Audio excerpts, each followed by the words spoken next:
আমরা ঘুরতে বেরিয়ে পড়েছি লং ড্রাইভে। কোথায় যাচ্ছি জানি না। কোথায় যাচ্ছি আমরা? কোথায় যাচ্ছি বলো সবাই? রাস্তা শেষের খোঁজে, শেষ রাস্তার খোঁজে দাঁড়িয়ে পড়েছি। কটা বাজে দেখি? 9:45 বেজে গেছে। তুমি না দেখে ওদের 7:30টায় বেরোনোর কথা ছিল, কিন্তু বাজে হচ্ছে 9:45। তাও আমরা সুগন্ধার মোড় থেকে সামনে আছি। দেখা যাক এখন আমরা কতদূর পৌঁছাই। এক কাপ চা খেয়ে আমরা বেরিয়ে পড়লাম অজেনার উদ্দেশ্যে। আসলে আমরা এখনো ঠিক করিনি কোথায় যাব, তবে এটুকু শিওর আমরা বর্ধমান পর্যন্ত পৌঁছাবো, তারপর আমরা গাড়ি যেদিকে টার্ন নেয় সেদিকেই যাব। ওয়েদারটা ভীষণ ভীষণ সুন্দর, আর এই ওয়েদারে এক কাপ মাটির ভাঁড়ে চা খেয়ে মুডটা আরও ফ্রেশ হয়ে গেল। তবে আমরা এগোতে থাকি, দেখা যাক আমরা আজ কত অবধি পৌঁছাই, কারণ রাতে বাড়ি ফেরার তাড়া আছে, রাতের মধ্যে বাড়ি ঢুকতে হবে। আমরা হাইওয়েতে উঠেই পড়েছি, দুর্গাপুর এক্সপ্রেস হাইওয়ে। আমরা বর্ধমানে কিছুক্ষণের মধ্যেই ঢুকে যাব। তবে রাস্তাঘাট ভীষণ খারাপ, কারণ রাস্তার কাজ চলছে দুধারে।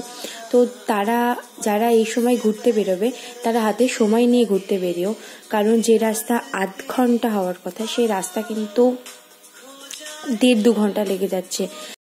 আমরা এসেছি বর্ধমানে, এখন দাঁড়িয়ে আছি। গাড়ি খারাপ হয়ে গেছে, গাড়ির গ্যারেজে দাঁড়িয়ে আছি। ওই যে ওখানে ওরা গাড়ি ঠিক করছে। আমি খুব বিরক্ত হয়ে গেছি, তাই জন্য ছেলেটা আমার ফটো তুলে দিচ্ছে, ভিডিও করার জন্য ক্যামেরা ধরে দিচ্ছে। এরা কতক্ষণ বেরোবে আমি জানি না, আমাকে কোথায় নিয়ে যাচ্ছে সেটাও জানি না। দেখা যাক আলটিমেটলি আমি কোথায়। তাড়াতাড়ি পৌঁছানোর সময় বাড়াবাড়ি, এই কথাটাই মনে হয় এবার থেকে বলা উচিত। যেখানেই যাচ্ছি সেখানেই কোনো না কোনোভাবে লেট হয়ে যাচ্ছে। কোথাও রেলগেট পড়ে সময় নষ্ট হচ্ছে, তো কোথাও রাস্তা তৈরি হচ্ছে, তো ঘন্টার পর ঘন্টা কেটে যাচ্ছে। আবার আমাদের মতনই গাড়ি খারাপ হয়ে গেলে তো আর দেখতে হবে না। তাই তোমরা কিন্তু কোথাও বেরোনোর সময় সবসময় খেয়াল রাখবে গাড়ির তেল, মোবিল, ব্রেক, আদার্স যা যা গাড়ির প্রবলেম হয় মনে করে কিন্তু এটা মাথায় নিয়েই বাড়ি থেকে বেরিও। আমরা এখন রেডিয়াতে আছি, এখানে দাঁড়িয়ে চা খাচ্ছি। চাটা অসম খেতে। এর আগে আমরা কচুরি, আলুর দম খেয়েছি, কিন্তু সেটা ভিডিও করার সময় হয়নি, কারণ হচ্ছে যে সবার এত খিদে লেগে গেছিল। অবশেষে আমরা ঠিক করেই নিলাম আমরা শান্তিনিকেতনে পৌঁছাবো। তো সেই উদ্দেশ্যে আমরা বেরিয়ে পড়লাম। আমরা শান্তিনিকেতন থেকে আর মাত্র 8 ঘন্টার দূরত্বে আছি। এক কাপ চা খেয়ে আমরা বেরিয়ে যাব। অজয় নদীর বান ডেকেছে, ঘর বাড়ি সব তলিয়ে গেছে। এখন আর নদীতে জল নেই, তাই বান ডাকার সম্ভাবনাও নেই। আমরা পৌঁছেই গেলাম শান্তিনিকেতনে। অদ্ভুত মনোরম সুন্দর পরিবেশ। এই পরিবেশ দেখে মনটা কেমন কেমন যেন করছে। একে তো ফাল্গুন মাস, সাথে মনোমুগ্ধকর পরিবেশ, আর সাথে কয়েক ফোঁটা বৃষ্টি। পরিবেশটাই অন্য মাত্রা এনে দিয়েছে। মিউজিয়ামের ভিতরটাকে দেখানো সম্ভব নয়, কারণ সেখানে ক্যামেরা নিষিদ্ধ।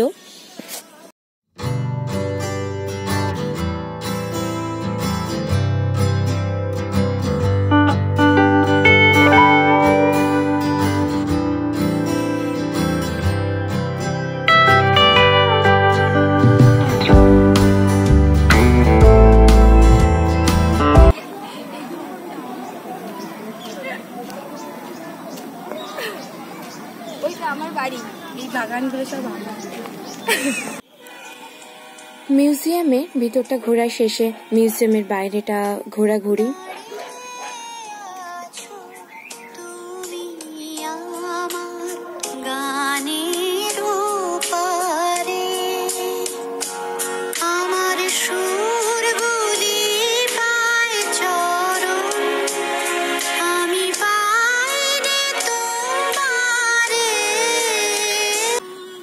আমরা সোনাঝুরের হাটে এসে পৌঁছালাম।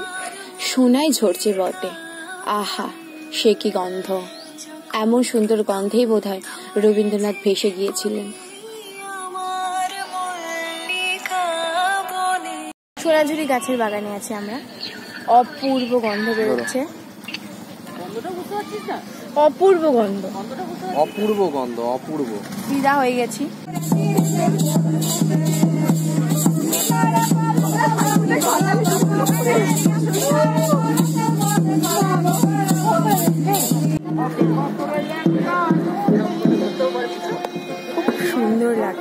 অসাধারণ লাগছে, অন্যরকম ফিলিংস, একটা অসাধারণ গন্ধ। এখানে না আসলে বোঝা যাবে না, এটা অন্যরকমই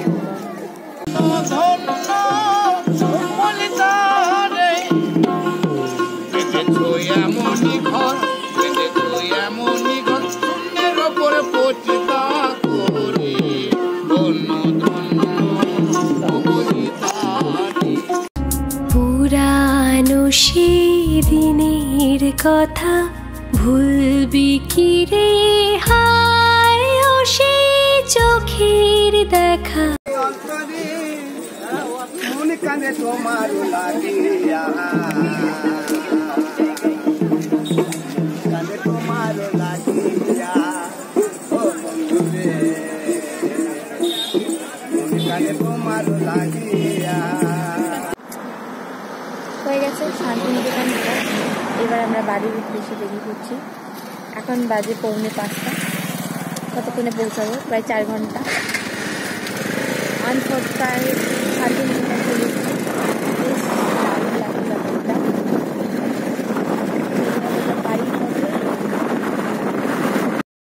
ঘোরা শেষ, এবার বাড়ি ফেরার পালা।